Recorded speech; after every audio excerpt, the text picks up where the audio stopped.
Probinsya sang Iloilo nakarecord sang 18 tanan ka kaso sang bag-o nga mga variants sang COVID-19. Banwa sang Pavia may pinakadamo nga na-record nga natapikan sa Iloilo. Inigitutukan ni Darrell Marie Sarmiento.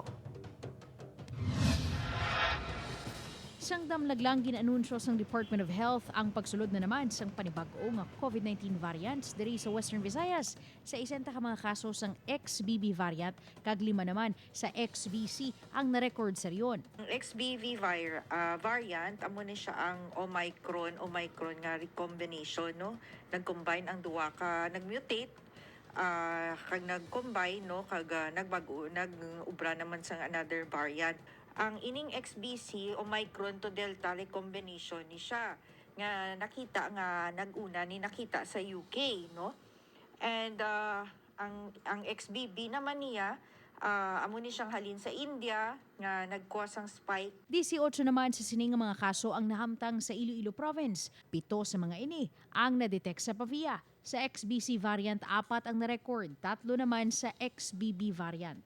3 man ka XBB variant ang yara sa Uton, kag tag-isa sa Alimudian, Cabatuan, Lambunaw, Liganes, Miagao, Pasay City, San Miguel, kag Santa Barbara.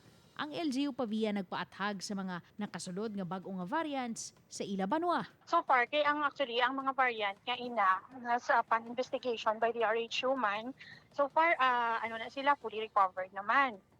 So ang padayon kita nga nagahinyo sa aton pumuluyo nga magpa-vaccinate. Palinton sang Provincial Health Officer, hindi ginaanay magpakampante ang publiko.